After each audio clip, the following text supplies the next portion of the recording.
Heed the call. Fuck's sake, you've done me already. I can only apologise for the shit start to this episode. But we would like to know what links Michael Pook and Louis Theroux. Answers on a postcard, please. A week on from my meltdown on this very podcast where I decided to argue with everybody, Swindon went and got a result at Hartlepool. And now we are left in that cliche moment where the hope, in fact, does kill you. Let's see how confident the panel are. And we have a load of topics to discuss, as well as a very full mailbag, much to Woody's amusement. So let's start with the usual hellos. And as normal, Ben is with us. How are you, pal? I'm very well, Stephen. All excited and keen and good to go. And back from his holiday, Ned is here. How are you, buddy? Yeah, fantastic. Thank you very much. Welcome back to Blighty. Woody's here to, well, I would say to help me keep a sort of level playing field on this, but given that he already threw me off 2 seconds into the record, maybe he's not in the mood for it tonight. Heed the call. How are we doing? We all right? Yeah, very good, thank you. And suffering his first ever 2-day-long hangover, young Rich is also here. How are you, pal? Yeah, not bad, mate. How are you? Yeah, very well, thank you. As is tradition, Rich, you were at the game at the weekend. Tell us all about it. Yeah, I mean, it was a great game. It was. Do you know what?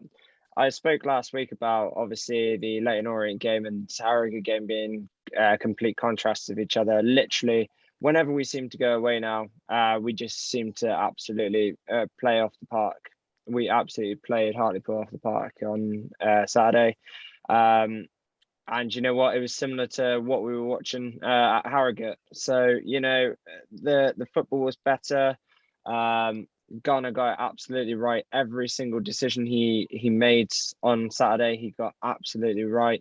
The substitutions were absolutely spot on. As soon as Egbo got a bit of cramp or whatever it was, took him straight off. Gave Harry McCurdy only an hour, and what an impact he made. And you know, people saying, "Oh, Harry's not the problem that we've been having," and everything like that. I'll tell you for now, Harry McCurdy was the missing piece in our puzzle over the last 3 or 4 weeks. He was absolutely incredible. You could tell he was so up for the game. Yeah, you know. Even I know I've criticised about Payne and Williams playing together, but you know what? They didn't actually have an awful lot of, you know, they were both individually, they were both incredibly good on Saturday. So it was really, really good to see that. And you know, yeah, like I say, it was brilliant to watch. Brilliant game of football and great support as well from us. 460 up to Hartlepool. As far northeast as you can possibly go. Yeah, it was brilliant to see. No, absolutely. And fan volume has certainly been a conversation that we've had over a number of weeks now. We'll come on shortly to post-match comments by McCurdy as well. But you were telling us in the WhatsApp chat and via your Instagram story and everything that there certainly was a joyful atmosphere, wasn't there? And a new song that you're a big fan of. Yeah, no, the LSC Andalo song, absolutely love that song. I don't really want to do it, but you don't have to, it's fine. But actually, do you know what? Actually, for everybody that watches this podcast, we want this song blaring out tomorrow, because I feel as if that, you know, that it's a new song that we haven't had since we obviously had the Tyree Simpson song. We had the Kane Kessler-Hayden song and everything like that. We've obviously got Harry McCurdy and Louis Reid and stuff like that. But obviously after Kessler-Hayden and Tyree Simpson, they were probably our most, you know, sang about songs that we were doing over the time that they were here. And now I feel as if the LSC Andalo song, now it's not just like LSC Andalo and stuff like that. We've actually got a catchy tune that goes with it now, so it's really good. So I let you sing it. Yeah, So how for not gonna know? No one's going to know unless you sing it, Rich. There's fans going to the game tomorrow who don't know He's it. building up to it, lads. Leave him alone. I'm building up to it. So yeah, but I'm gonna forget the tune now myself now, so I guarantee. Go on, Rich. He came from Maidstone. He won the league in Kent. He came to Swindon. He won the league again. He's fucking magic, and don't you fucking know? His name is Ellis, LSE and Hello.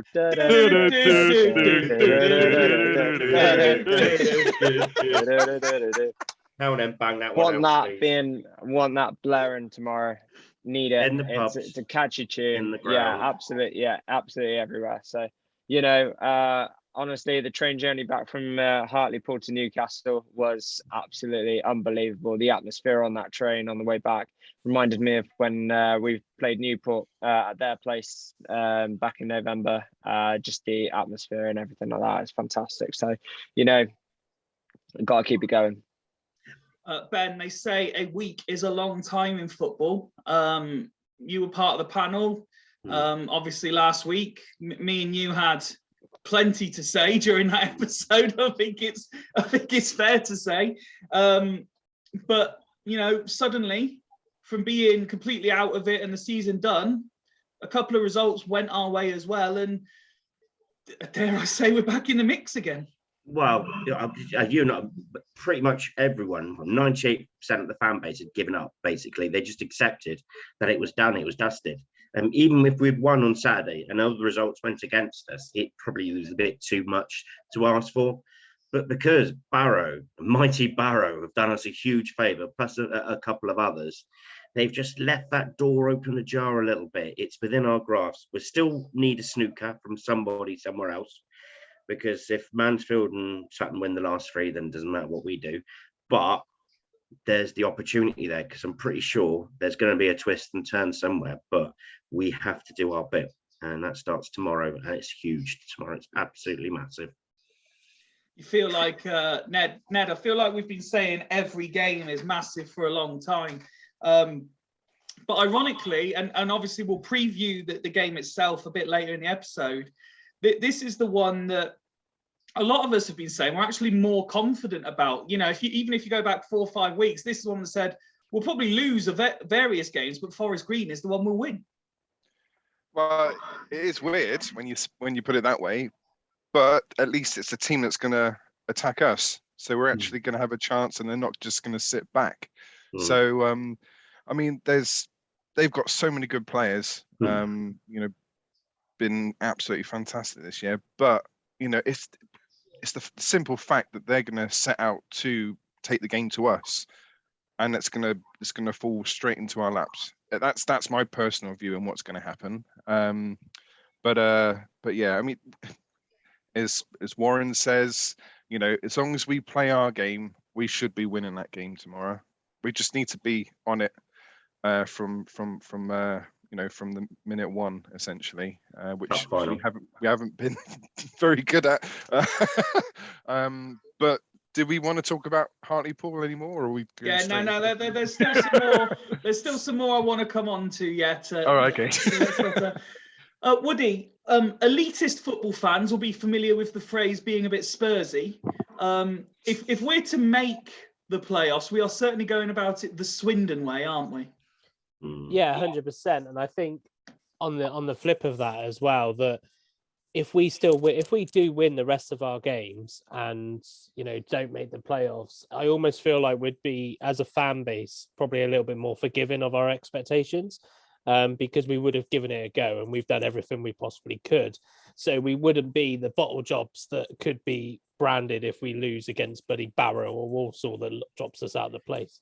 To get 77 points and not make the playoffs, that would have to set some sort of record, which is what we're doing. I think there'd be a typical part of our fan base, which always is going back on all the games we've had this season, saying, "Oh yeah, we could have picked up points from there." But it's football at the end of the day, so yeah, I think. But it would be the Swindon way to do things. Although we say that, I don't really recall a season that's ended the way this one has for a long time. But it's but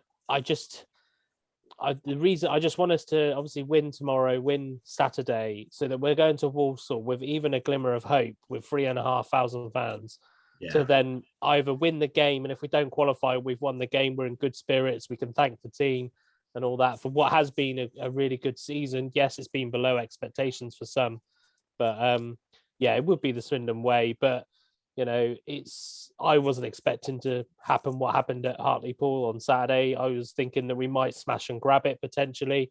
You know, given from what I know of the Hartlepool pitch and from what I hear from everybody, it wasn't that great either. So I was kind of thinking if we're going to win, it's going to be a smash and grab. So it gives us a glimmer of hope. But I think you retweeted on our Twitter, Fyfie, about it to say that, you know, it's the hope that kills us as well, because this time last week, although I think I said that I was a little bit more hopeful because it's still mathematically possible, and I know a couple of guys on the panel did, I wasn't quite at the surrendered flag as Ben was, but I think that deep down it was kind of one of those, we're not going to be disappointed now if we don't drop points. But now it's kind of like 95% of the fan base now are going, oh, actually we might make it. So that is the Swindon thing. I think also the fact that, you know, given that the games that some of the teams that are still currently in the playoffs have, you'd expect probably for us to potentially bottle it rather than them. But obviously, you know, again, like I said a couple of seconds ago, like it's football at the end of the day, and teams at this stage of the season, they're going to feel the pressure. So also, obviously, yeah, go on. Sorry, Richard. Sorry, I thought you'd finished. I was just going to say, no, I mean, like, you know, yeah, no, teams are going to feel the pressure, you know, and you know they're going to drop points against the teams that they would expect to win. I mean, Hartlepool could have been a banana skin for us, really, but you know. I think on that. Oh, sorry, carry on with it. I was just saying, I think on that, and it'd be interesting for like a Ned stat possibly on it, but it'd be interesting to know outside of the maybe top two even, but top three, how many teams have managed to actually pull 3 or 4 wins in a row together this season. And I would probably say it's probably not happened that often, with the exception of, was it Mansfield? Had like 6 or 7 wins in a row or something.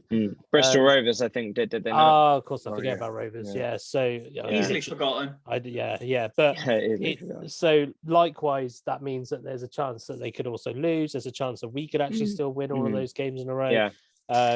You know, are we getting the likes of McCurdy back at the right time? Well, of course, any time's the right time, really. But you know, and but I mean, reflecting a little bit on the Hartlepool, how chuffed was everybody that Bowdry scored? Come on, let's be honest. Oh, yeah. Regardless of your thoughts. And do you know what? Actually, that's one thing I will say. Matty Bowdry had the game of his life against Hartlepool. He was absolutely incredible. He was fantastic. Well, on that was really good to see. If I can, it's noted down for later in the episode anyway, but as you've raised the point, both of you, one of the questions we received this week was from a gentleman named Pete Marsh, and he asked a question about, very similar to what we've had before in terms of players that should definitely stay, might stay, won't stay, etc. We won't cover that at this point because we seem to sort of rework that question a lot of different ways. But on the end of that question, he did ask, should there be a don't retire yet Frenchie campaign? Rich? No, I think just had the game of the season. But I think also, and I think Garner said it in his press conference this morning, saying that, you know, he's obviously playing every game now like it's his last, you know, so he wants to go out on a high, and fair play to him. I mean, you know, I'd like to see him still keeping his place in the team, but also I'd like to see Jake O'Brien come back into the fold at some point as well. But the way that Frenchie and Conroy are playing at the moment at the back, they are playing very, very well, and they've been consistent as well. I mean, they kept a clean sheet against Rochdale, they kept a clean sheet against Harrogate, and they kept a clean sheet against Hartlepool. So that's telling me at the moment that their defensive record at the moment and their consistency is going really, really good. I'd love to see. Sorry. Oh, go on, Ben. I'd love to see Frenchie bow out Wembley with a victory, especially after what happens with him and Orient and missing the penalty. For him, that would be perfect poetry ending to Way. to end his career. So hopefully that's the case. But yeah, sorry, Rich, carry on. Yeah, no, I mean, he's obviously struggled everywhere he's been, obviously. And I said last season, and even times during this season as well, when he has played, that he should have retired. He is very injury prone, and I think it's good that he obviously recognises that now. He's 32, which is still, for a defender, is quite soon to retire.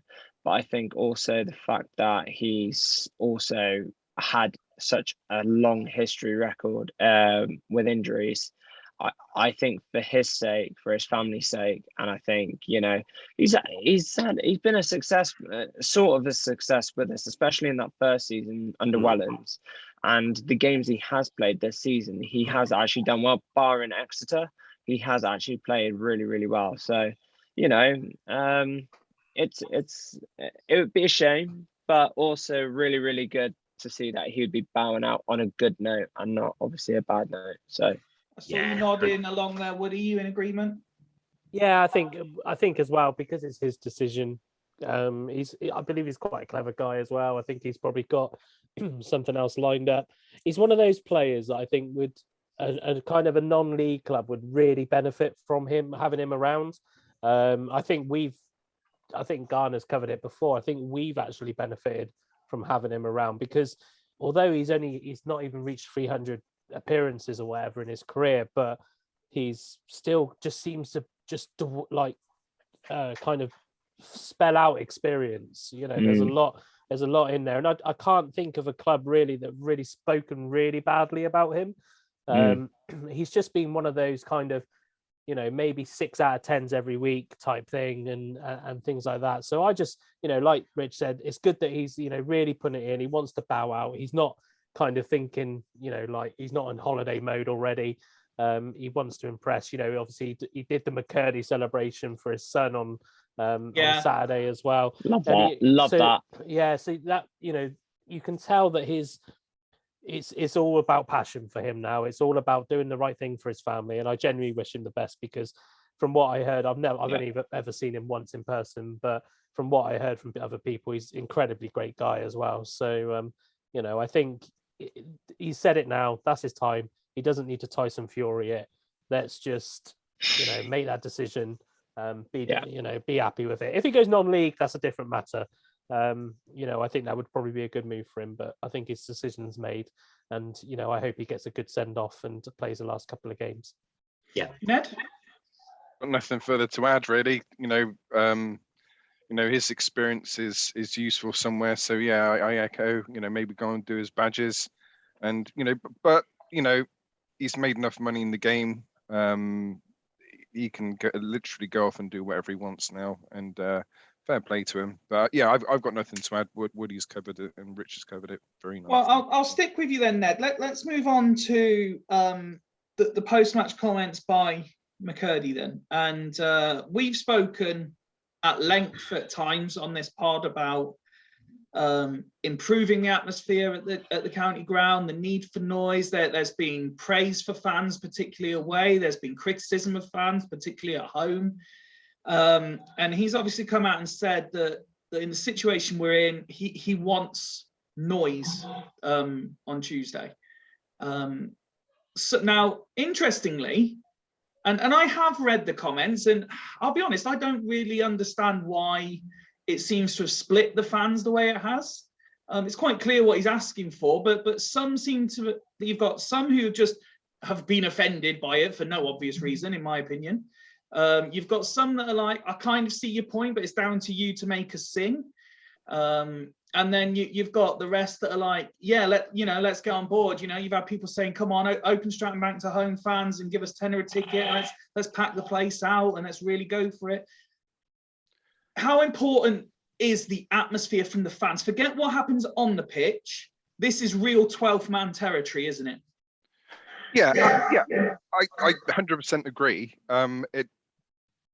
It hasn't happened very often that a player's come out and said, come on, you know, let's have a bit. Because I think if you know, from the fans' perspective, and I can't speak for everyone, obviously, but I think if someone comes out and says, this is what you need to do, then we'll do it. Do you know what I mean? I think, and also if you've got people dotted around the ground who are singing, then that tends to lead to other people singing. But I don't know, for some reason it just hasn't really happened this season so far.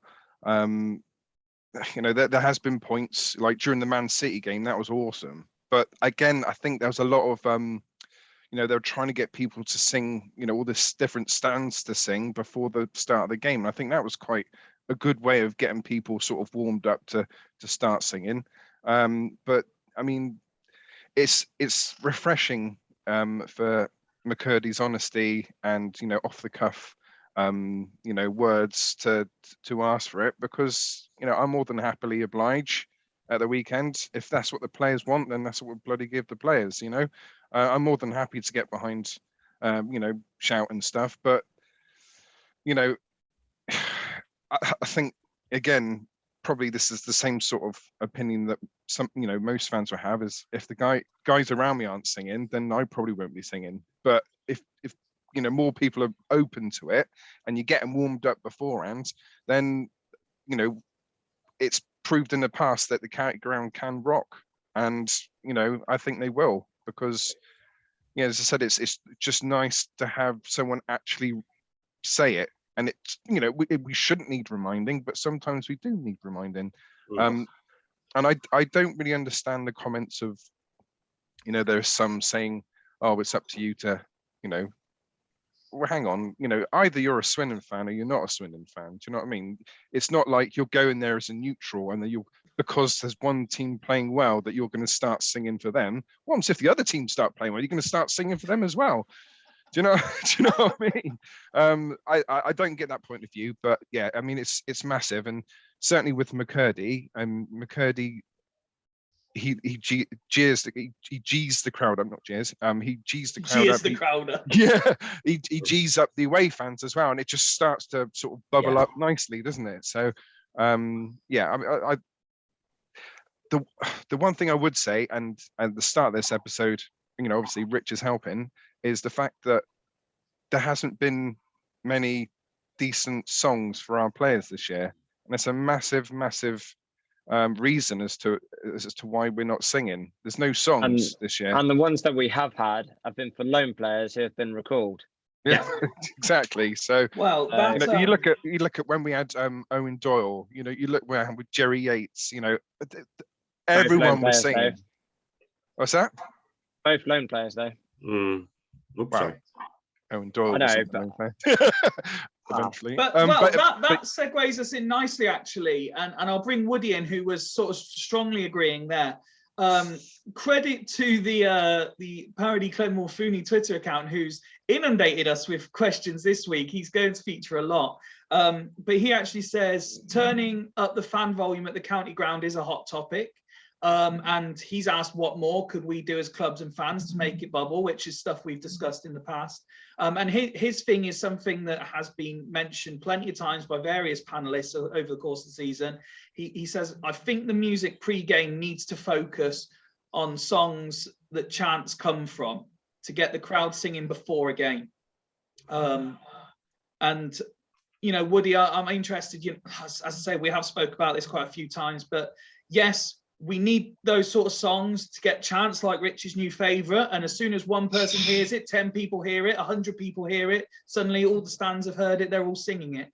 But even just the music choices in general, that there's been a few of you say over the course of the season, more sort of up-tempo, sort of heavier music to really get the fans jumping before a game, and doing it more than sort of 5-10 minutes before kickoff. It should be building from half an hour to 45 minutes before, especially if they're still asking fans to turn up early.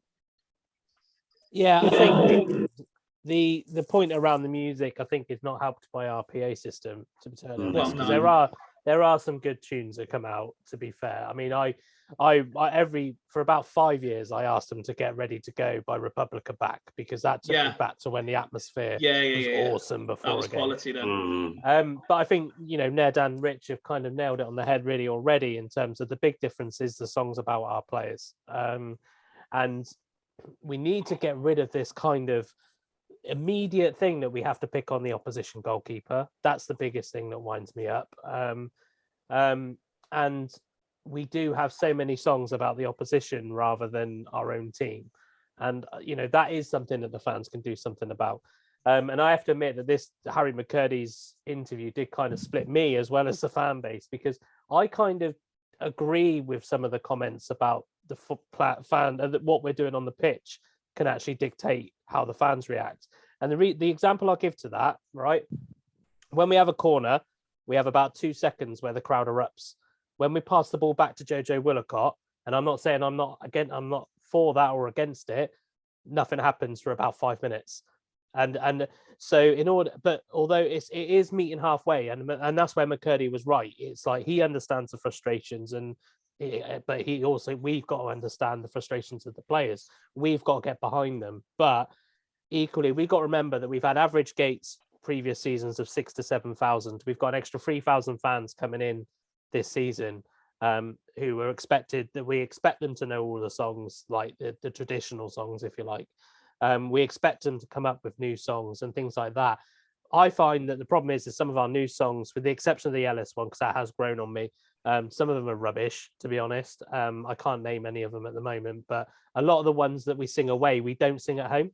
Like Rich said, I guarantee that Ellis one probably won't happen until about the 50th minute, in terms of, but there's a guy who stands near me in the town end, who I swear he comes up with a new chant for a player every game, but it just never takes off. And sometimes they're actually really good as well. He was the one I think that came up with woke up this morning feeling fine. That was a class song. Yeah, that was a great one. That was a great song, and it just stopped. But like, I remember singing that for like 25 minutes non-stop at Scunthorpe. That's a great song. But then we got songs that, in my opinion, are doctros, like the Lee Powers' sex offender one. I think's awful. No offense, Rich, because I know that was all over your Instagram. I think that one. That's a good drunkard one. I think, yeah. I was a drunkard one. Yeah. But yeah, there is more that we can do. Of course there is. I think there's more that the fans can do. I would like to see that, I walk in at 15 minutes before kickoff most games, and it's quiet. It is so quiet. And that's not the Swindon that even when we were in relegation season, that it wouldn't be quiet then. So something does need to change. I don't know if it's just the general nervousness maybe, but you look at when the Leyton Orient game is the prime example. The Leyton Orient fans did not shut up the whole game, and I take my hats off because they were brilliant. I mean, I was sat down right next to them. They were brilliant. You could not hear our fans even when we scored, it was kind of a hey, and then that was it. It was kind of so. But yeah, I agree with what Ned said as well, in terms of, we need to do more. We need to sing more Swindon related songs, not find out what the keeper's name and associate some derogatory term with him, and things like that, because that's not atmosphere building. Calling Newport sheep shaggers for 15 minutes. That's not clever. Building. Yeah, it's not. It's yeah. I was just going to say very quickly. Sorry, Woody, but I was just going to quickly say, on my way back from Newcastle yesterday, my mate actually said to me, "Is like, I wonder who's." He asked me, because obviously I've been to quite a lot of the away games this season, but who's had the best home crowd, sort of thing, and like what kind of tips can we sort of take off them? And to be fair, I'm thinking Exeter was pretty good, Bradford was pretty good, but the problem was they both had drums, and that's something I'm not for us. So and I know I don't think we need it. We need it. We've got enough metal around them everywhere that we can just bang on the sides. But yeah, Plus they piss you off after a few minutes. Yeah, exactly. But to summarize, I know I've gone on for a long time there, but to summarize, I do think we can do more, but it does come from let's have Swindon songs, let's have Swindon player songs. It's nice that Yandelo's got a song finally about a player that's actually ours. Dion Conroy song, come on, that's like one of my favorite songs, and we never ever bloody sing it, and yet he's playing some great football at the moment, scored the winner against Oldham, and we didn't even sing his name. I've said that a couple of times now. So let's get behind every single player when they do something good, not just when somebody scores or when McCurdy winds somebody up and we go, "Ooh, Harry McCurdy." but that's what McCurdy's probably asking for. He probably wants a better song. So it's I think let's try and get behind every single player rather than just the ones we expect to do well and the ones that rally up the fans. I think that's what it's all about, really. Credit where it's due, Ben. I believe I read an extract of Garner's comments today, and he was asked about McCurdy's comments, and he basically said he thought he spoke quite well and he completely understands what he's asking for. So it's clear it's not just McCurdy saying this. I mean, you could say that that's just a manager defending his player because there's been some criticism, but no, I think he has every right to come out and say, no, I agree with him. Yeah, no, I think he did speak. I think he spoke really etiquetely. Spoke really well. Unlike half of this panel.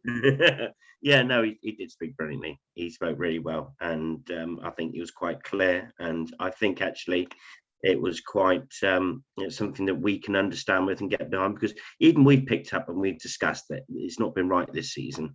And he said himself, it's because I see from both sides, because I've been playing and I've sat in the stand, and there is times where it's not, hard or inspiring, but when the noise picks up, the tempo picks up, and the players pick up, and we need tempo to get behind these ultra defensive teams because we're not asking the ball quick enough.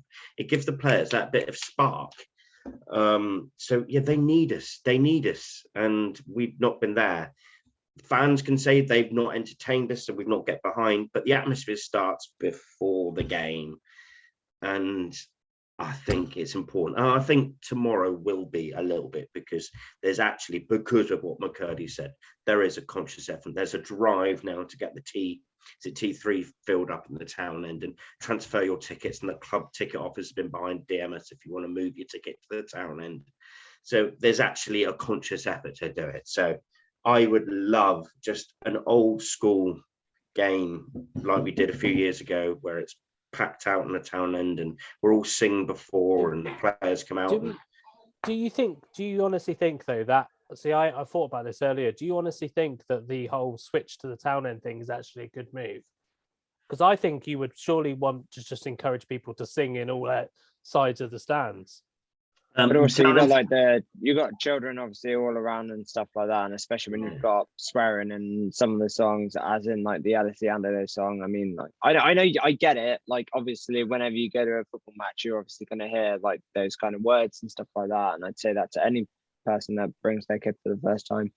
But also at the same time, though, I mean, like, do you really want them to be singing it like sort of, that's just my personal view on it, like something like that. I know you started them young, David. Historically, it's driven from the town end, so that's where the noise comes from. Historically, that's the driving force, though, isn't it? Yeah, that's the driving force. So that's why the charge for the town, and I hope they do spark it, and I hope we get behind them. And what we need more than anything is an early goal. It never happens at Swindon. If we can just pinch one in the first 5 minutes, I think you'll find the ground erupts then. And then I think we get that atmosphere. I think it will get quiet and tense after like 20, 25 minutes, because you really need to win it. And I think also that intenseness is something that's affected the players. And I've been at ground and it's felt intense. Like it's like we're so close to breaking through and we hold possession really well, but we're just missing that little bit of, shouldn't I say quite, that little bit to get through, and you get that feeling of that if we get an early breakthrough, then I think it will kick off. It will take off. On Ben's point, right? I had a look at this stat. I was wondering how I was going to fit it in. So, lovely segue. Goals scored in the first 15 minutes. Swindon, bottom of the league, 1 goal in the first 15 minutes this season. How shocking is that? We're due a goal in the first 15 minutes. Get a goal early and it'll take off. My only concern is that Forest Green are third in the table. And that was a similar stat when we played them last time, to be fair. They were one of the teams who absolutely, kicks on from the very first minute. So we need to turn that around somehow, don't we? Need to turn that round. Sorry, go on, Karen. No. Cool. Well, I was going to move on to the next point. So you carry on and finish. Well, if they're going to come at us from this first minute, then that's good, because that means that gives space for McCurdy's, for your Barrys, for your Paynes, and for your, or attacking players to have a little bit of manoeuvre there and that a bit of openness to attack. So that might not be a bad thing. So who knows? Chances are what we need tomorrow. Goal scoring chances. Rich, one player we won't be seeing is someone that the whole pod really became fans of, and that's Tomlinson, who's had to go back. And he'll be a big loss, won't he? Yeah, huge. I think also, I mean, it was good when we had him and stuff like that, because then we could obviously push Ellis further up on pitch and stuff like that. So it is a bit of a shame. Joe, he scored obviously on his debut for us as well, and I'm glad that he had that moment in front of the town fans and everything like that, considering he is a local lad as well. You can tell what it meant to him as well to put on the Swindon shirt and everything like that. But I think all we can say is that, to wish him the best of luck in his future career. 'Cause I know for a fact that he's going to have a successful career. Seems like Peterborough fans are really fond on him as well. So I can only wish him the best. We've seen from his time here what a talent he actually is as well. I did see a tweet that Swindon Town Foundation put on earlier today that he used to go to the summer camps that they ran during the summer and everything like that. So, I think he's Swindon through and through, and I'd love to see him back at the county grounds one day. When that'll be, obviously, who knows? But I don't see him. I don't see him coming back next season, considering Peterborough are now in League One next season as well. No, I completely agree. Let's turn our attentions to matters off the field, if we can, and let's start with the EFL Awards and two Swindon players in Team of the Year, Ben. Talk to me. Well, you are Ben. We have no Ben. Sorry. I was miles away. Yes, we know. I was commuting with the missus. Sorry. Yes, sorry. Two players in Penn. Yeah, absolutely tremendous thing. McCurdy absolutely deserved. He's been a thorn in many teams' sides throughout the season, and I think he has an aura about him and a threat. And he deserves to be there. Wolacott, I think he's there on stats. I think the first half of the season was a lot better for him. I think he struggles in parts of his game since. So it was a little bit surprised to see him there. I wouldn't say he's the best keeper in the league, though I think he's one of the better ones. But yeah, I think it's unlucky. Louis Reid was really unlucky, and it's not been mentioned. He wasn't even mentioned, and I'm gobsmacked by that, because he's been missed consistent all season, and he makes us tick. So if it had been McCurdy and Reid, I'd been a little bit more understanding. But McCurdy, one of the best in the league. Hats off. I think he's one of the top three players, and I can't. He's one of my faves. I love him. He's great. I think one thing you just said there, Ben, really, obviously in terms of stats and everything like that, and I think that it is sort of based on stats. You look at Louis Reid, how many goals he's actually scored for us this season, how many assists he's got for us. For us, we know what a driving force he is in our midfield. But obviously, when the EFL come to have a look at stats and everything like that, it seems to sort of go over their heads. And I don't really blame them, because at the end of the day, they're not watching every game back and everything like that. So, like you say, but, Well, Woody, I actually wanted to mention Reid because he has been nominated for Fans Player of the Year. Yeah, I think Rich kind of covered it as well. It's the kind of work he does off the ball as well. Very similar to the reasons we fell in love with Anthony Grant. It's if a holding midfielder was, they don't really put holding midfielders in those teams. Really, that's the problem, because if they're not the exciting players. Yeah, exactly. I think it was somebody said on the pod a couple of weeks ago, and I think if a holding midfielder, how would you would look at their stats, interceptions, play created, and all of that kind of stuff. So I have to admit, I'm a bit surprised at Wolacott getting into it myself. I do wonder if it's more the fact that he's got called up to an international has contributed, because there are a couple of keepers that I think have been lost out there, such as keepers like Nathan Bishop at Mansfield and Bozani at Bozani, is that how you pronounce his name, at Sutton? Those are keepers that have been busy this season and still been able to maintain a good position. So yeah, I think but yeah, Reid does surprise it does, and it doesn't surprise me that he's not in it. It doesn't for the wrong reasons. But it's yeah, we know how good he is, and in some ways that helps us. It's in some ways the less recognition he's got from the EFL, maybe the better. Yeah, I think he's aware of how appreciative we are of him anyway. So he doesn't need a Team of the Year award. I don't want 12 of him though, because that would be rubbish. No, that would be, yeah. Sticking with the awards, Rich, they may not have won, but there was some recognition for the foundation. Yeah, I mean, over the last few years, I know quite a few people in the foundation, and they've done an absolutely exceptional job. They were up for Project of the Year. I don't know all the details about the project and everything like that, but I know they've had a few EFL Open days and everything like that, which Harry McCurdy actually attended one the other week. And I know it was obviously everybody saw it on social media and everything like that. So, but obviously not knowing an awful lot about the project, but knowing a lot about Swindon Town Foundation and everything like that. I know the people that are the driving force. And if obviously you do want to know a bit more about the project as well, Shane Hewlett was on the Supporters Club podcast earlier today. I know Shane and Jono, and the fantastic work that they do at Swindon Town Football Foundation, and organising and helping these projects and everything like that. So yeah, it's fantastic to see all the coaches there, the chairman, and the people running the project. It's absolutely fantastic. So massive shout out to everybody there. It's absolutely fully deserved. And from one of the people I know close, apparently they were robbed of it as well. So I'll take their word for that. And yeah, I'd say what a job they've done. So fantastic, and massive kudos for that.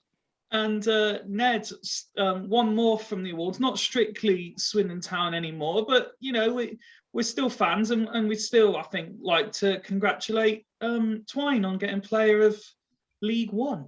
Yeah, well played. He's done really well this season for MK Dons, and he slots right into that team. Mm-hmm. Would have been lovely if he was League Two Player of the Year for Swindon, but and there we go. Yeah, I mean, what a fantastic season. He's gone from strength to strength, from League Two to League One. So yeah, I can't think of the phrase. That's unfortunate. With the new medication I'm taking, I can't get my words out, unfortunately. Nothing to do with alcohol or anything, I promise. But yeah, I mean, just you can't throw enough, superlatives, towards him. I mean, what a fantastic player. No, completely agree. Woody, before we move on to properly previewing Forest Green, just a weekly update on the women's game. Yeah, the under-16s we don't need to worry about this week, but the development team, they won 6-0 against Chipping Sodbury, make sure I get the right one, which is set them up nicely for next week. They have Warminster next week away, which obviously if they win that game, they win the league. I was going to say, is Warminster the top of the table 6-pointer that you've been telling us about for the last couple of weeks? It seems like it's been ages away, and now all of a sudden it's just like suddenly popped up. So a massive game. I mean, it would be good because if they can beat Warminster, they'll win the league. Warminster will still have a game in hand as well, but Swindon would have finished. So it's it's really it's a massive game. Really, I think the club are quite looking forward to it. And that's this coming weekend, is it? Yeah, that's Sunday. Yeah, Sunday down in Warminster. I'm not even sure where Warminster play, apart from in Warminster. But but I say that Swindon play it down Ampney. So it's but yeah. So and then my under-16s have got Trowbridge. We resume our league campaign this weekend. So yeah, but these are a bit. obviously we've already won the league. So, And are the details confirmed yet for the cup final? Yeah, 22nd of May, 2:00 kickoff at Beaversbrook. Against Derry Hill, who, funnily enough, play their home games at the Beaversbrook. So a little bit of a, a bit of sweet there. The fact that we're playing at a decent facility, but it's also the home pitch of our opposition. But yeah, hopefully we can still do the business. I've heard that they've had special training sessions and stuff like that. So it'd be interesting to see what they set up against us. But they haven't had Woody training sessions, have they? Well, you wouldn't say that if you saw my team on Saturday, to be totally honest. It was not a good day at the office for Yeah, Woody. but they were still suffering from whatever an under-16 version of a hangover is from Barcelona, weren't they? That could be the case. I was just going to say that, to be fair. I would say that if two of my best players on the day hadn't also been in Barcelona. So it's but yeah, no, it's just one of those horrible games. And the coach of the opposition used to play for me as well and plays for Swindon Town now. So it's a bit like kind of the apprentice does over the master type thing. So it's it's nice that your ego isn't too inflated that you don't refer to yourself as the master, though, isn't it? Yes. And she'd hate it if she watched this as well. But it was a shame. But it was only a friendly, so we can. So it doesn't count, is what you're saying. Oh, it counts if we win, and if we lose, it's just a friendly. Lesson. It's just a lesson. So, but no, all about Swindon Town development this weekend. It'd be great to finish the season on a high, because that would mean that if we do get to go, if we get any presentations at the county ground, that means all three teams will have a trophy to show off. So. Well, let's all send our best wishes to them for this coming weekend. Then good luck indeed. Let's properly talk Forest Green then. How confident are we, etc. Who are we expecting to play? Are we expecting a goal fest, a nervy occasion? Rich, I'll start with you. Looking forward to it? Yeah, very much so. I've got a quite a good feeling about the game, but I'm going to keep that quite, to myself. I mean, Too late. Yeah, I'm feeling really confident, but I'm not going to tell anyone. Yeah, just our millions and millions of viewers now know. Our ever-growing fan base.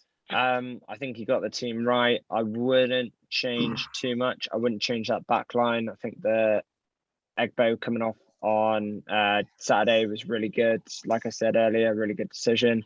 To have McCurdy back in the team, obviously it injected that energy and that, just what we're missing from that team. I wouldn't really change it. I wouldn't really change it. And, I think it's an important 6-pointer. It's more of an important 6-pointer than any. And actually, this was another thing that... Is it a 6-pointer? Yeah, because we beat them at their place. From that perspective, I see. Yeah. From that perspective. And I did ask my mate, I was like, how many 6-pointers have we actually had this season? We haven't had many. Hartlepool and Scunthorpe. Scunthorpe, yeah. I think that's it. How bad is that? It's shocking. So, I think we need to surprise ourselves, but I think also we need to go out there and we need to show why we're still potentially challenging for the playoffs. So I want us to do well today, and I've said in previous podcasts that this should be a game that we should be able to hit the nail on the head. They're obviously a good football inside. We want to be able to match them, but also to snatch and grab the win. So fingers crossed, and that's all I can say really. Yeah, that's fine. Ned, obviously, I'm interested in your views totally, but I'm also looking to bring in more comments from those that have submitted them. And another question we had from the PCM account was, and I just want to make sure I've worded this correctly in my notes here, but it was basically, given his performance at the weekend and how well he played in the first game, does Ward keep his place in goal? I'm pretty sure that Jojo's out for this game as well. So Ward definitely keeps his place. I think, yeah, I don't know. It's touch and go with Wolacott, but I wouldn't change it anyway. Exactly. If he's touch and go, what's the point? Do you know what I mean? So I'm pretty sure he's not going to be fully fit. So I think it's a no-brainer. You'd keep Ward in there because he hasn't done anything wrong. As you know, rightly said, he had the game of his life against Forest Green in that the first match early on in the season. Yeah, I'd certainly would be keeping Ward in for sure. I mean, I've actually got the question in front of me now, and he's worded it. Ward surely has to retain his place versus Forest Green after a clean sheet and his heroics in the away fixture. Has Wolacott played his last STFC game? Was how it was worded. I don't know. You don't know, do you? We don't know what's going on behind closed doors with contracts, what's interesting. There's rumours, but how true's a rumour, we don't know. Sorry to interrupt you there, Ned. That's right. Yeah. I'm confident. It wouldn't be a Fools Rushing pod without you interrupting Ned, Ben. No, it wouldn't. It wouldn't. Oh, bless you. Sorry, Claire. I'm confident that Wolacott will sign for a bigger team at the end of the season. I'm confident that he'll go. Whether he'll come back into the team or not, I guess will depend on Ward's performance. But it does make sense if Ward's staying and he's going. It definitely does make sense to keep him in for the last few games. On saying that, if we are to make the playoffs, would you then be looking at changing it again and bringing the number one keeper for the season back for the playoffs? Well, if Ward's playing well, there's no, why would you change? Being a goalkeeper is all about confidence. Form is everything in the playoffs as well. Yeah, if your keeper's in form, you don't change your keeper. 100%.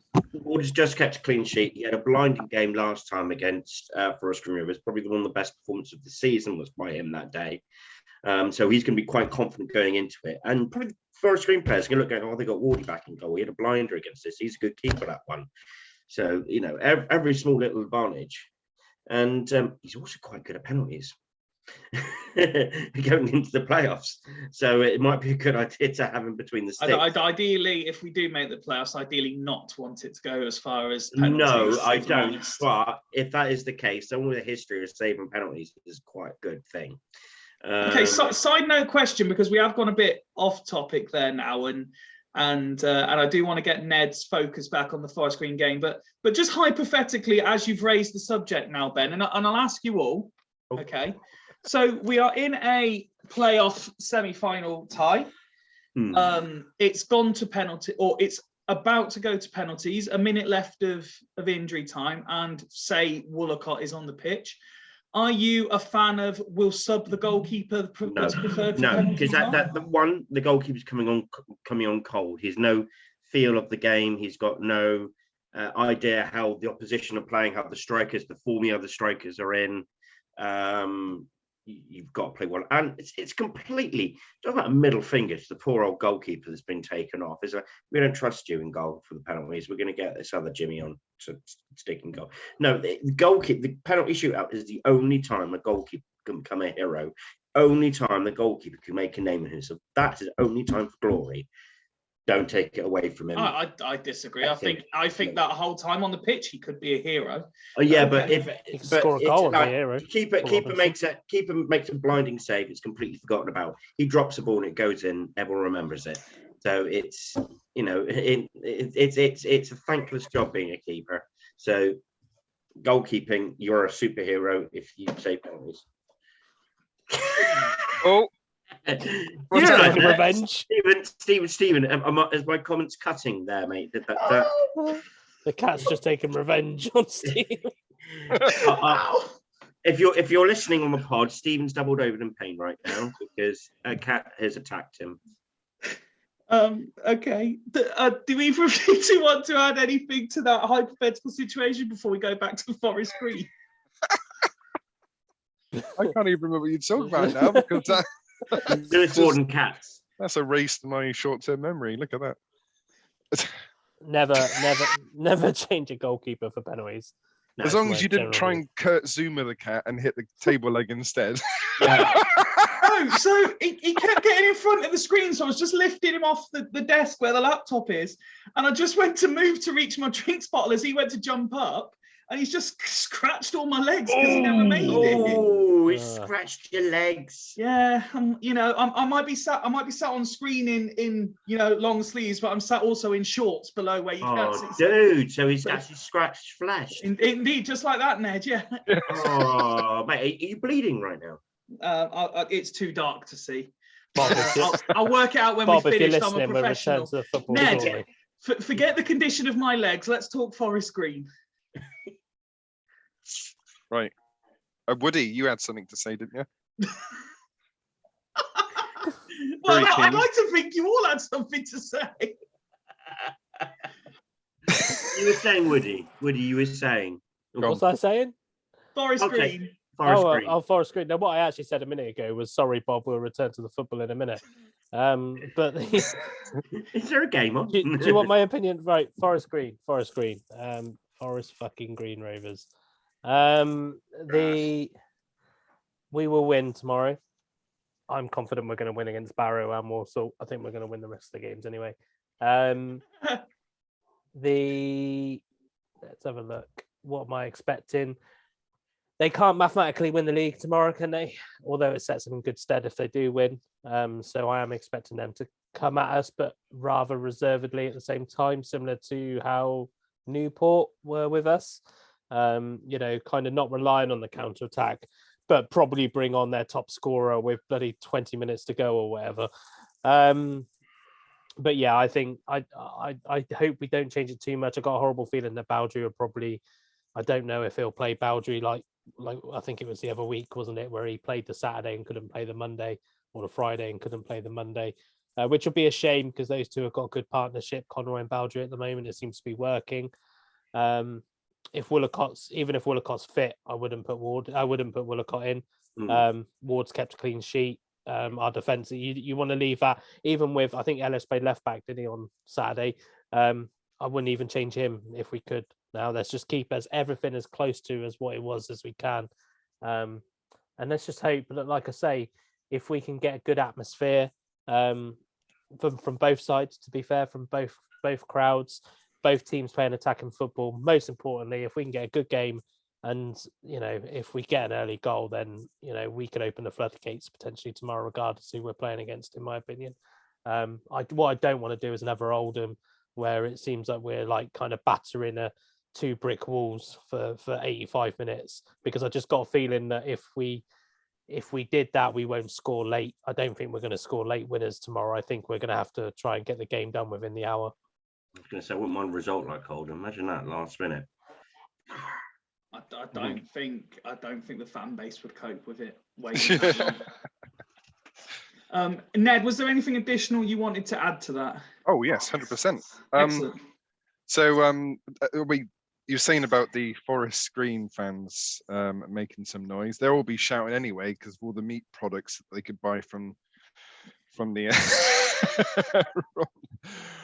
from the cafeteria, should we say? Right. So we all know that Forest Green start like blooming trains in the first 50 minutes, and we're pretty goddamn slow. I mean, we might have only scored one goal in the first 15 minutes. However, Forest Green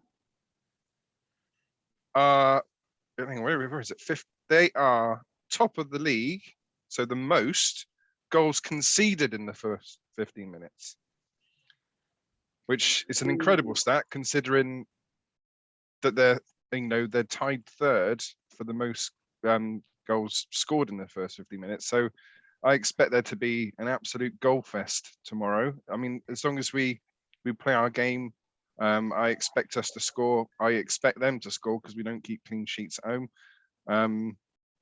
But what I would say with regards to selection, I mean, my head is saying that we should keep it the same as much as we can do, because of the performance was really good, and it was. But because they're good in the first 15 minutes, I'd be inclined, I mean, this is going to go down like a lead balloon, but I'd be inclined to be a bit more defensive in that first half and then go for it in the second. Are you suggesting that your mind's telling you no, but your body is telling you yes? Well, That's how the song I goes. see nothing wrong with a little bit of bump and grind here. With a little bit. I see nothing wrong with a little defensive mind. Right, now see, here we go. So I just referenced the song. You've made a rhyming comment. There's got to be a chant in there somewhere. I see nothing wrong with a little bit of defensive line. Can you try that one on? Woody's working on it, look. Oh, please, Woody, you're in the town tomorrow. If you just start singing, all goes quiet, and you go, my mind's telling me no. But Matthew Baldry,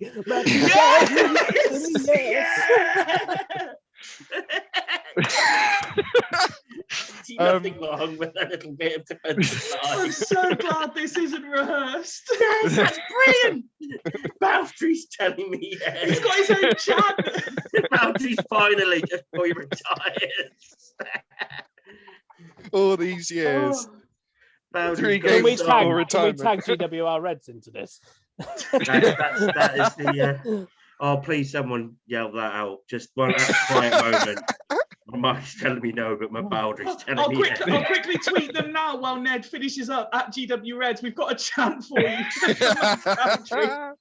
Oh, geez, Louise. But yeah. Completely Ned's lost gone. now. Yeah, Ned's gone. I depends what side we line up, but if we go with the same side To the left, I imagine. I think if we go with the same side as Hartlepool, I can see it being a high scoring affair. I think it's going to be something like 2-2 or 3-3. I think we'll possibly draw. But I would say we've only lost once in the league to Forest Green, ever.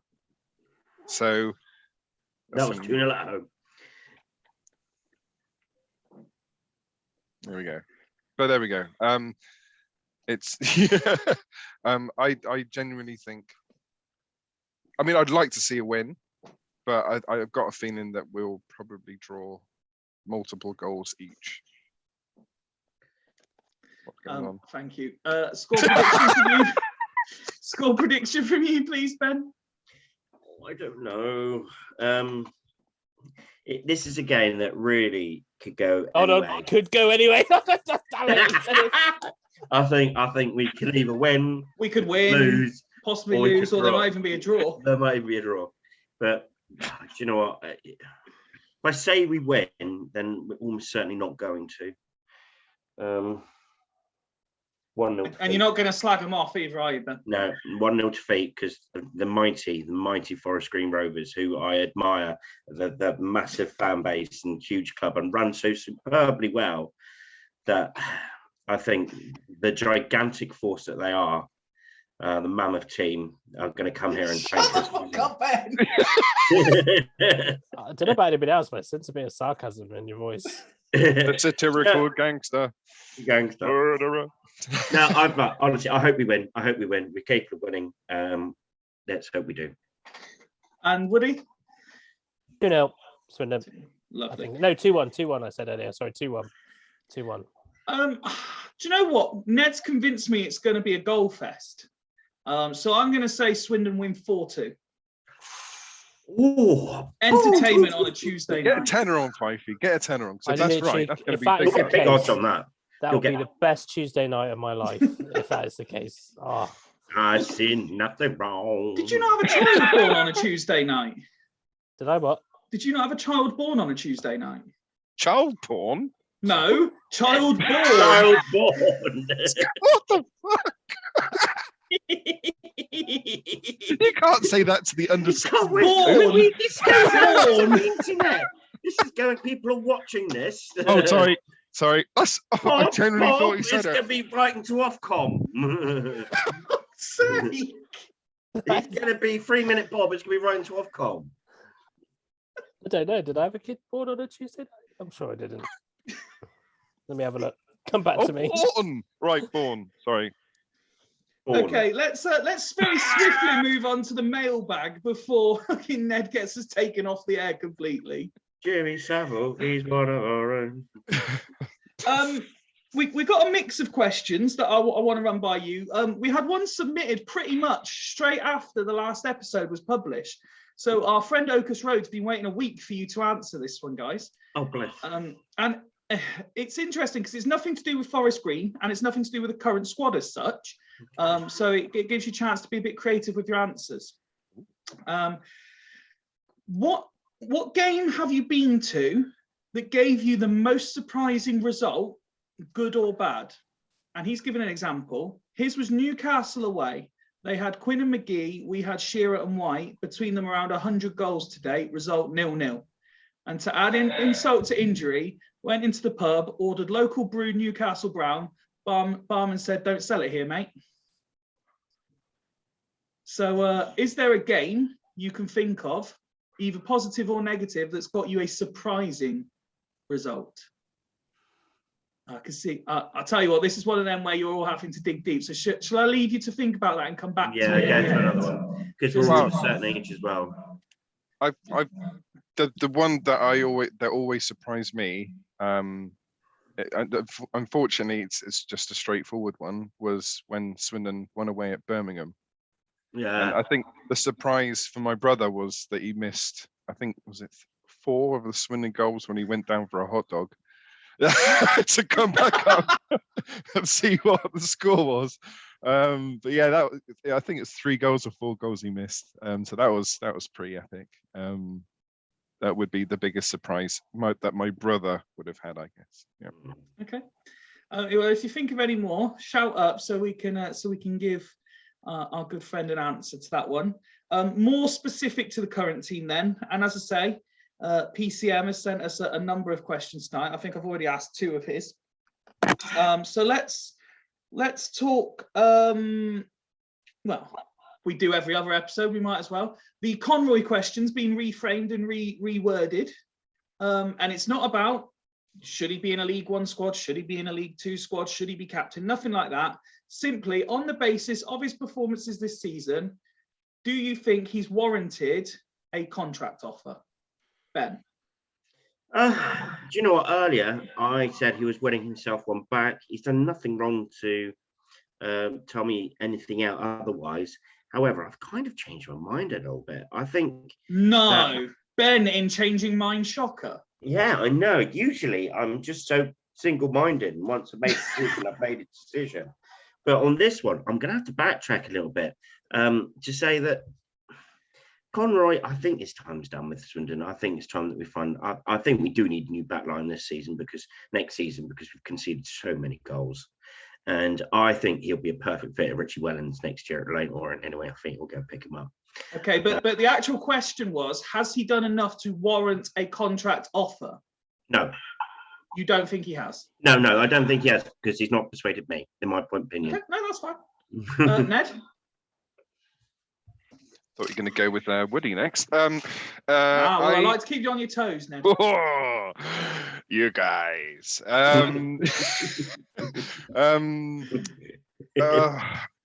He hasn't done enough to come back as captain. That's not why I asked.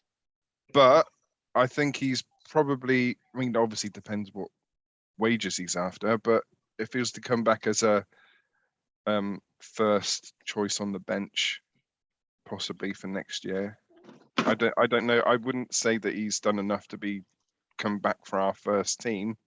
He's there's. Has he done enough to be considered one of possibly 4 centre-backs within a squad? I would say yes. I would say yes for one of 4 to start. No, he's. Okay. I agree with Ben. I think there's probably other clubs that if he wants to be in the starting 11 would probably suit him better. But yeah. So it's kind of a fence-sitting situation for myself right now. Well, it's not. There need be no fence. It's a simple yes/no. Has he done enough to warrant being offered a contract to be part of a squad next year? Part of a squad, yes. Would he? Not captain. Has he done enough? Yes. Yes. Yes. There you go. There you go. Yes. You and wanted a yes. yes on it? Yeah, part of the squad, yes. But it's hard because we don't know what else could come available.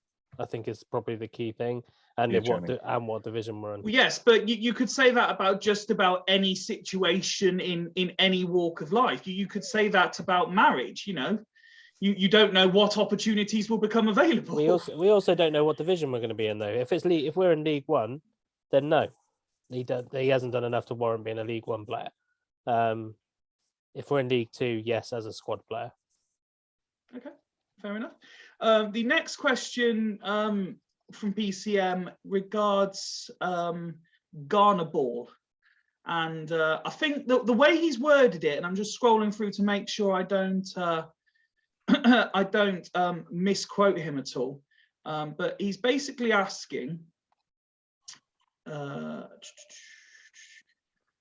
if we are to persist with our style of play, which again we've spoken about at length at times this season.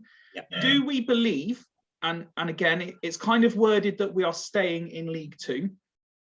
Can you get promoted from League Two playing only that style of football? Yes.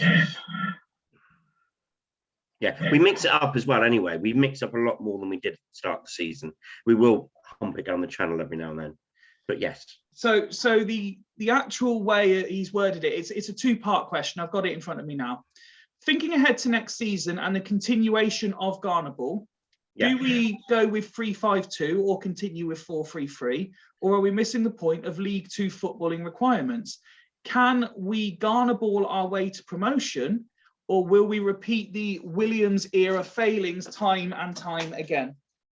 No, I think we can switch comparing on squad and who's fit. So if certain players aren't fit, we go 3-5-2. If we have got players fit, we go 4-3-3. And absolutely yes. Away from home, we are the best in the league. We're the best form away, top of the league. We need to improve our home form by 50%, and we're up automatically. I think the biggest problem at home is tempo. The moment we've moved the ball and breaking teams down, we solve that, we go up automatically. So yes, it can. Okay. We are so close to being a fantastic side, and it's agonizingly annoying that we are where we are, because we are pretty close to being like where Forest Green should be with the squad and the way we've played. But we've let ourselves down in certain games, and injuries haven't helped, and recalls, which Forest Green haven't had. Ned, anything to add to that? Oh, just adding literally to that, if we still had Cooper, I reckon would be touching the automatics. I would say he was the biggest difference. Brandon Cooper, huge. But I think next year, definitely with the Ghana ball, with the occasional continental long ball. Mm. And the sensational hook tackle. Oh, absolutely. But if we had Piergiani, you love him, don't you? I you really do. do. Get on the blower. He's going to have a club. He's going to be a free agent this summer.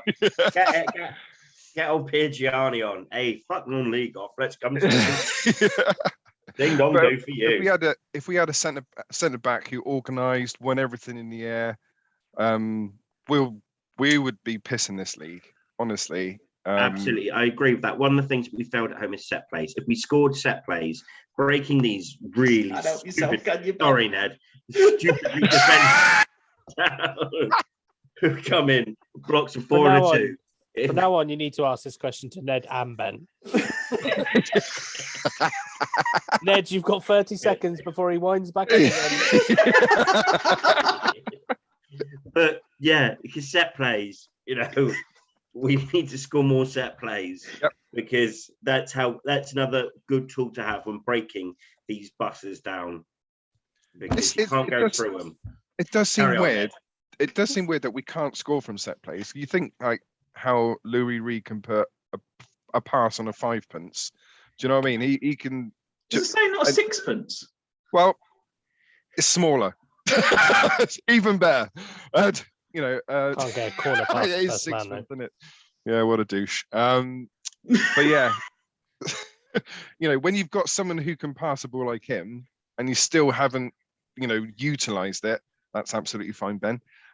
If you can't utilize it, then something's wrong, isn't it? So yeah, if we had someone like him, you know, Sean Taylor-esque sort of type of big centre back to organise the defence, win everything in the air, we would have pissed the league. And also maybe another 2 or 3 outfield players, you know, 16, 17 first teams to choose from for 11 places. Definitely would have won the league this year. And we will next year if we have that set up. What, we'll win League One? Yeah. Well, okay. We're staying positive this week, man. We're gonna piss League One anyway as well. HMS Piss the League will be back for its League One tour. Yep, either or, 1 or 2. You're in all over that league. Now, there is one more question. Well, it wasn't strictly a mailbag entry, but it's prompted a question to a reply on Twitter to another question. What about Woody?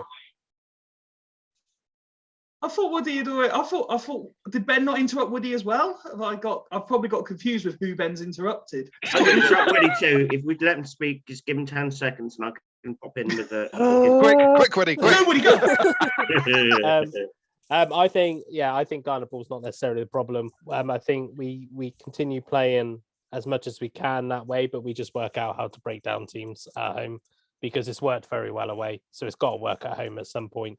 We just need to make a couple of tweaks and just work out maybe a couple of personnel changes, and maybe, you know, try and get somebody permanent personnel in clinical positions, so that we've just got someone consistent like a Talford, you know, someone like that, because things like that, like someone like Cooper, you know, would just make us a lot more stable. And I think, as Ben said, we were a couple of players, permanent signings, away from being a top side, I think, this season.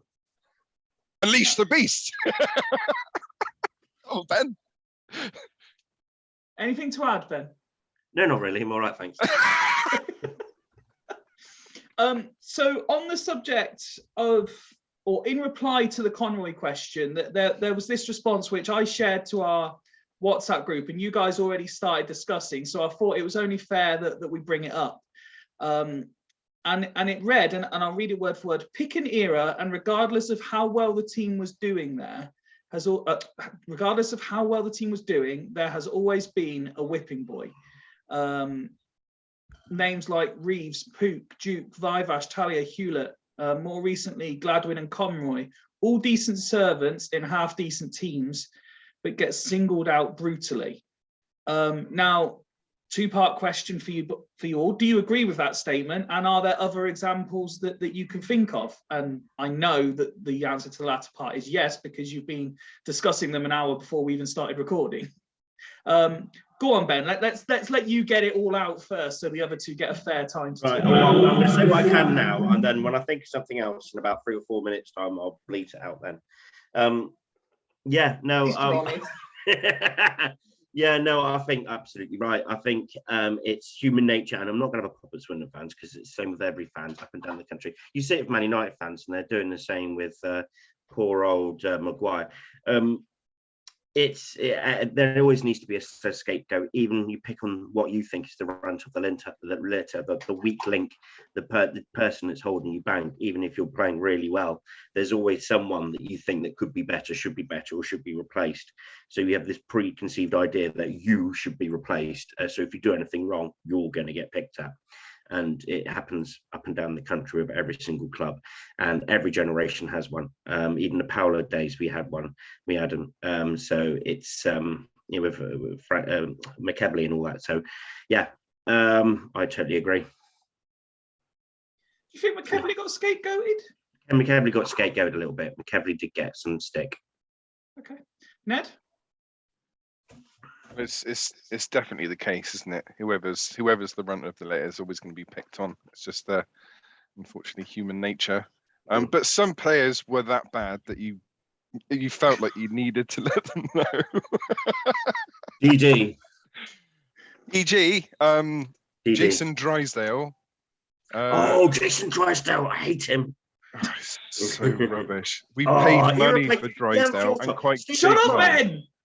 Sorry. We paid money for Drysdale and quite big money for Drysdale. Off money. Fyfie, going back to Christian era time, he was absolute dog shit. By all accounts, very good at his job now. But yeah, dog shit football player. Fraser McHugh, I don't know why, but he couldn't seem to run. He, eating toffee all the time. Just 0 to 5 miles an hour in 3/4 of an hour. But Gary yeah, I mean, Hopkins. there was a few players which were just dog awful. But in latter times, Pook was mentioned. I think that's pretty harsh. I think in that conversation, Mark Robinson was mentioned, and again, I love Robbo. We buy him for like 650,000 or something. Yeah, we got crazy. relegated from the Prem. He was a big buy. But again, he was a really good servant for the club, and it's really disrespectful to be so horrible about a good servant for the club. But yeah, I mean, it always happens. There's always the one player who makes a mistake more regularly than others, and that will never change regardless. Woody? I really struggled with this one, and I'm still struggling with it now. I think because the way I look at it is not just whether they were scapegoated as such, but players that seem to have higher expectations and then as soon as they didn't meet those expectations, the fans got on their backs pretty quickly. And this might not be a big one, a popular one, sorry. But Michael Timlin, I used to always think, got a lot of stick when he made a mistake. Then without realizing, because I was a massive Michael Timlin fan, but it seemed that especially in his latter years, it seemed that every time he made a mistake, he was the shittest player in the world. But that could have been just because of the people I was sat around, just maybe didn't like him. Do you think it's partly to do again with the fashionable and unfashionable positions? And by that, I mean, the nature of the beast is wingers really probably make more mistakes than others because they're trying a lot more of the fancy stuff. Whereas you say like fullbacks, Duke got mentioned. I think Jack Smith got mentioned in the conversation at some point as well. Great shout. Because they're in, that no one wants to be a Gary Neville position. Every time they do something wrong, again, that sort of more holding midfielder, the attacking midfielders, they can dribble and get tackled all the time. And yeah, there's he's lost the ball again, but he's the one that's going to create something. Michael Timlin in a holding midfield position is more of a boring position, playing it badly kind of thing. Yeah, but equally on the flip side of that, you could have players that look like they're going to do a lot, but because they do more worse than good, they're frowned upon. So, for example, if I chuck a couple of names, Eric Saban, Sofian Saboob, players like that who, did actually have moments of magic, and then all of a sudden, but they would have like more moments of madness. So they were easy. I think Ben was pretty right. It's a really difficult question because football fans can just turn on players so quickly. We said it earlier on about McCurdy, right on in the beginning of the season after his social media antics. The moment he starts having a bad game, everybody's going to turn on him. And you look at the expectation of Alan O'Brien when he came to us. We were expecting. He couldn't stay fit, could he? He couldn't stay fit, and also he seemed to trip over that glass ankle every time he got near the 6-yard box. But yeah, genuinely, that's a really good question. And Gladwin, McEverly again is another one that Ben's already mentioned, but Gladwin falls into that category, except for this season. I just don't like him this season. I was going to say, you've slated him more than most people. He doesn't fall into that your category. box. He doesn't fit in that category. He's not scapegoated. He's just terrible, in your opinion. No, terrible's harsh. Just not as good as he was meant to be, in my opinion. But yeah. Yeah, but Jay McEverly's a great shout, actually. I do like the Jay McEverly one because he's another one I just remember every time he made a mistake, it was just like, and he was at an era where left-footed players were quite rare as well. So yeah, we kind of needed it. And yeah, David Chief. I mean, he would probably I'm gonna say this without doing any sort of prior research or thinking into it, but he would probably be in my top 5 left backs I've seen at Swindon. Now, bearing in mind that's over the course of what 19, 20 years, something like that. So it's not. There's been a fair few left backs in that time. I'll tell you who else as well. Callum Kennedy used to always get a lot of shit. I liked Callum Kennedy. I really liked Callum, and I like him now at Dorking as well. Like, I think it's I liked Callum Kennedy. But he must be knocking on now, isn't he, Callum Kennedy? I don't know what he is. No, he was only about 12 when he played for us. Nowadays, that was good, like 12, 13 years ago, 12 years ago. Right, so if he broke into the team at like 17, that makes him 29. Anyway, for the Callum Kennedy fans out there, I think that's a great shout. Sorry, Callum. Most of us like you, Callum. He's 32. It was good. I really liked him. Well, everyone on the panel except for Ben liked you, Callum. Yeah. This is going back to the random Charlie Griffin comments from yesteryear on the early days of the pod, isn't it? Charlie Griffin. He got a good goal against Barnsley once. Anyway, I really wanted him to do well. I really, really wanted him to do well. Before we reopen old wounds, was there any more of those fixtures for Oakers Road's question from you, Ben, or you, Woody? That we can answer that question, or do you want me to say that you need more time to think? No, as per, I gave all the information required for my little segment, as I normally do. I don't think you answered that question. Are we going back to the game? Forest Green again. Yeah, the game itself.